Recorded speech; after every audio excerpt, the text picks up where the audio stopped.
اسماعیل کریموف جماعت شگران 10,000 تومان پول. اعلانش کردن بزرگ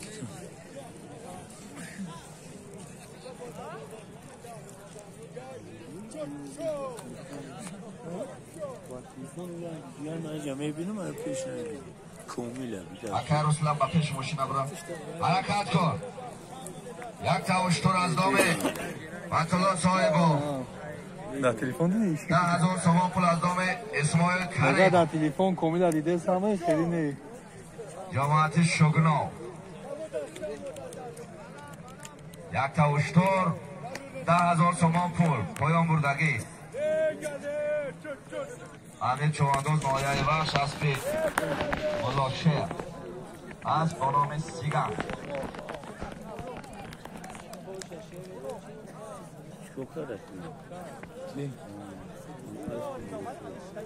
اما بزابود کو پایون تکره آیو جاگر راست چکم بودم اما را سالمیت راحی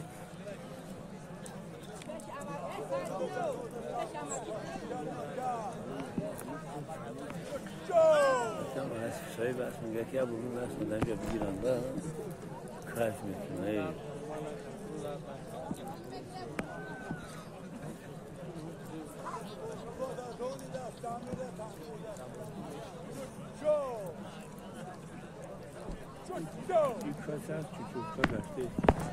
بانی حرکت کن.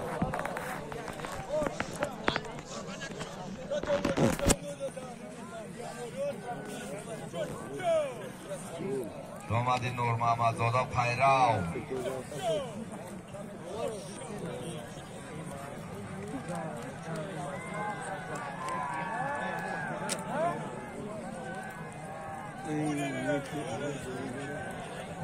فرهاد خالا گل در دست فرهاد چوانداز پسر حاجی مرزا علی خالوف. یک تاوشتور از دام فتلا صاحبو 10,000 تومان پول از دام اسماعیل جان کریموف.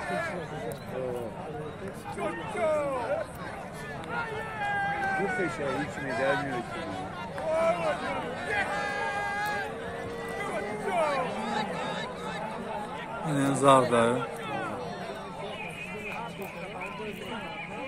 غیر فرهاد کسی باشی گردونده پایان بالا. نه برو گذارم کو نه باید پارت باید باید پارت باید از زمین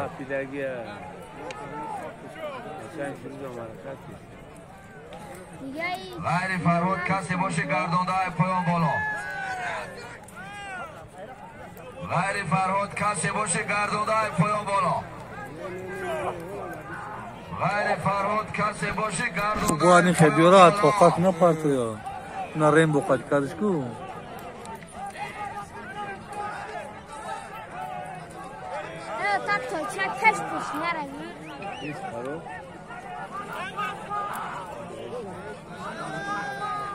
غیر فرهاد کسی باشی گردونده پایان بالا.